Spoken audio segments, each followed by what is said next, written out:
In 1930, the Republican-controlled House of Representatives, in an effort to alleviate the effects of the, anyone? The Great Depression, passed the, anyone?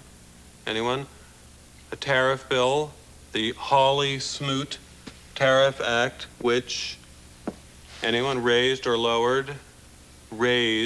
tariffs in an effort to collect more revenue for the federal government.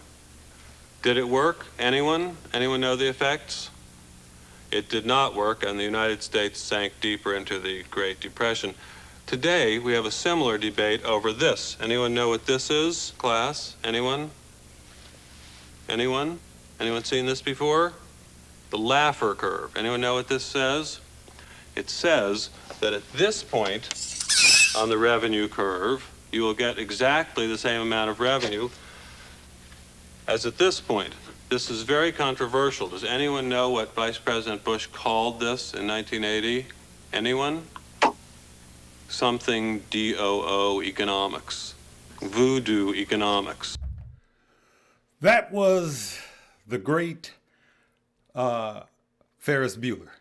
And for those of us that's old enough to remember Ferris Bueller, it was a great movie. But here we go, good people. It's a lot of lessons, good people. I'm just telling you. If you're new, hit that like, subscribe, and notification bell. And if you've been rolling with me, just continue to hit the like button. I'll tell you, it's a lot of wisdom in some of these old movies and songs, right? Know when to hold them, know when to fold them, know when to walk away, know when to run. Now, remember on yesterday when I told you guys that the White House is playing good cop, bad cop? And remember when I said the president is playing good cop, bad cop? And remember when I said just on yesterday, when he'll say something, the White House will release something hawkish under his control, because everything that leaves the White House is under his control. And then he'll turn around. So the White House will say, well, he may be softening. And then the very next report you'll get from him, and he'll just say, no, I'm going to double down, right? That's called good cop, bad cop. And it's political.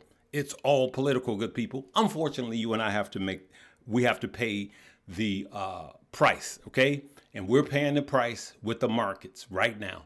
So when I speak, I always bring receipts. I literally just pulled this up. This comes out of the White House, right? Trump tariff live update. White House trade advisor Navarro insists tariff blitz is not a negotiation, all right? As markets crater, right? Literally, when I pulled this up, you look at this, breaking news. Trump says he's open to tariff negotiations. And he says that they have to come up with something wild. So look at this, look at the time, right? And then right behind that, look at that. It's one of those things that you cannot make up. Now, Trump, here we go, right behind that, Trump tariff live update. President says he's open to negotiation, contracting the White House aside, okay? Contradicting the White House. I said aside. Good people. With these big glasses on, I said aside. White House aides, I'm sorry.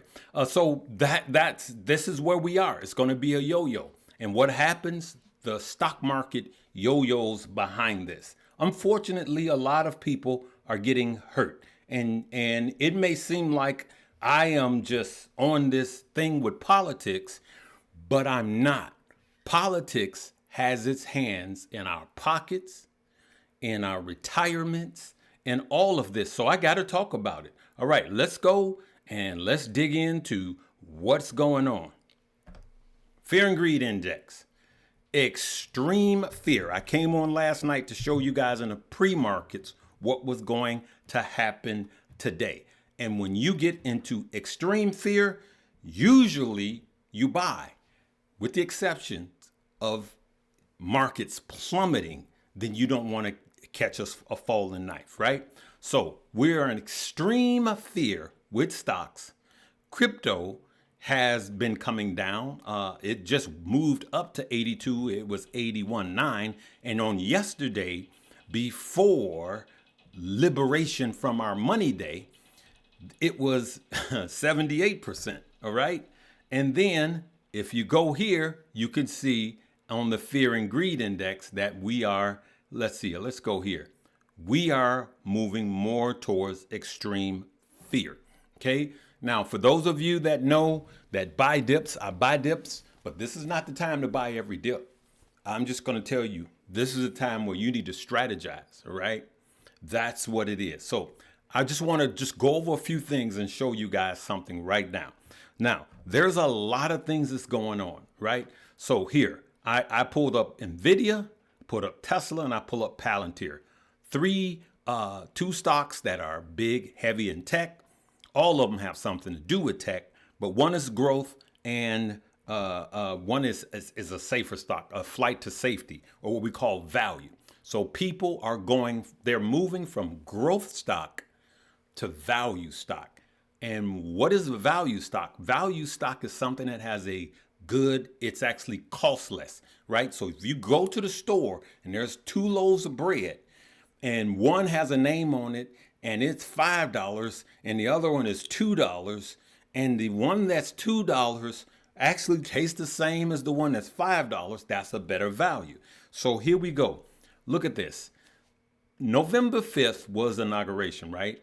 So on November 5th, I put in here in what was NVIDIA's PE, price over earnings, or price to earnings, right? What was it? It was 52.90. So if you look at NVIDIA right now, the PE is 34. So the PE is falling, which means that NVIDIA is becoming a more valued stock. All right. So it's costing you less. But let's keep it going. If you look at the PE of Tesla on November 5th, and you could see it was 110. What is it today? It's 131. So there's less value in that. Now, for those of you that's going to come, yeah, but you're absolutely right. You got to look at your earnings, okay? EPS. You got to look at other things, right? And then, but just based on just looking at its face value, we're going to go through this really quick, okay? So let's look at Palantir. Palantir is at 51.19 on November 5th. That was what you paid for it, price to earnings, okay?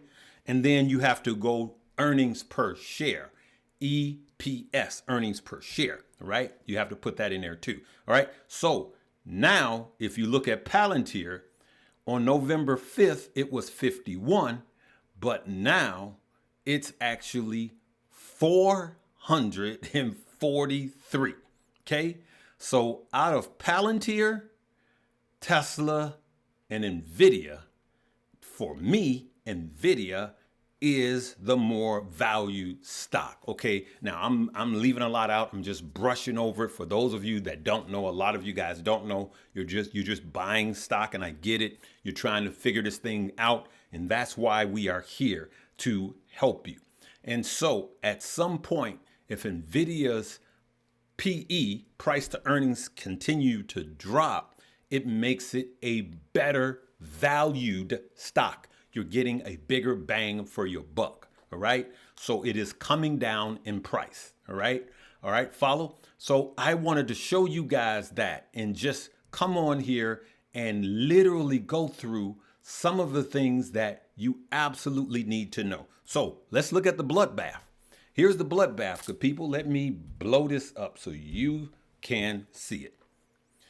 In my earlier video, I was saying that NASDAQ could come down by 1,000 points. Well, it literally just did that. Negative 1,050 points. Almost 6%. Not in a month. That is a month's drop. That's like a 3-month drop in one day. Look at that. And then you got the S&P down almost 5%. So NASDAQ almost down 6%, S&P down almost 5%, giving up 274 points. The S&P and the NASDAQ has had their worst day since COVID, okay? And then you got, look at that, the Dow, 1,679 points it gave up today with the VIX spiking to 39. Look at that. And so that's where the fear is. And it's unnecessary fear when you have double things coming out of the White House. I just showed you. Out of the White House, they said this was not a negotiation tactic, right? That's what came out of the White House and it goes through the president. And then he turns around and president says he's open to negotiation, contradicting White House aides. And so there we go. And what does it do? It whipsaws the stock market and crypto, and it causes panic. And at some point, it's time to buy. Listen, I just wanted to come on and just show you the facts of what's going on. And so we can be focused on not the politics, all right, but the profits. At the end of the day, it's up to you to make the decision on what you want to do. I believe that there's further downward pressure. China and the EU came out and they're ramping up. They haven't been full blown, but they're ramping up on their retaliatory tariffs or actions themselves. We got to see what Canada and Mexico is going to do.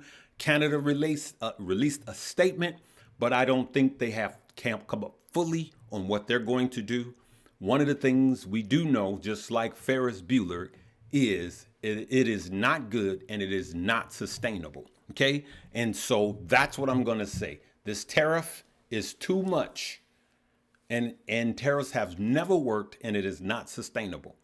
But at some point, it's going to beat the market down so much to where there's points where you should have gotten in.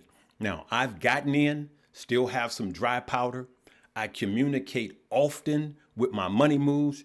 Usually my money moves is supposed to be Mondays, Wednesdays, and Fridays, but it's been Monday through Friday because I want people to stay fed. That's going to be the second link below. And if you want to learn all of this stuff, how to look for a value company or value stock, that's in Stock Up You. Now's the time to learn and earn. And if you're just getting into the market and you've never been in, congratulations, because Liberation Day was yesterday. Liquidation Day is today. All right. I'm going to leave it right there. Make sure and all thy getting, get an understanding, because at the end of the day, when this is all over, you better rest assured that Larry's going to make money off of it. And I'm not going to get caught up into the politics of it. But I'm going to look you guys in the eye and tell you the truth in love. And I'm going to make money off of it. Why, Larry? It's not all about money. You know who say that? People that's struggling, poor people, people that other people stands on their back. Wealthy people get you to fight their battles while they have all of the wealth. And so I'm saying we're going to concentrate on our money. Why? Because they're going to profit from it. Right now, today, I showed you guys this on yesterday, that Don Jr. is setting up to really kill it in crypto, right? Anything wrong with that? There's certain things that shouldn't, you be the judge of that, all right? All I'm saying is that the big boys are strategizing while we're down here arguing, all right? And we're not going to fall for the okie doke, not this time. We're going to concentrate and we're going to make money just like the big boys, right? This is not just something I do. This is my calling. And I'm literally a frontline soldier when it comes to telling you the truth and helping you to gain wealth. But when I start buying, I am going to start buying. Here's a hint. I start looking when things get real beat down. Yes, I go to the value stock because those are the ones that's going to pay off. Remember, the ETFs I've been mentioning, Granny Shots, KGRNY, VOO, right? VTI, which is the overall stock market, VOO, which is tech heavy, VUG, which is growth, or SCHD, which is growth with a dividend, you choose. But at some point, you just need to start what? Buying and position yourselves. And you're not gonna catch the bottom exactly. Some of you will, but I will tell you this: the bottom is generally 7 to 11 days. On average, the bottom is only 11 days, and then it's going back up. And it's a lot of wisdom in waiting until we're in a recovery, so you're not catching a falling knife. I don't mind buying a little bit as it comes down, right? All right, good people. I got nothing but the truth and knowledge. And every time I press this button, you better believe if you listen, there's money to be made. We'll see you tomorrow. Live, love, laugh, and learn.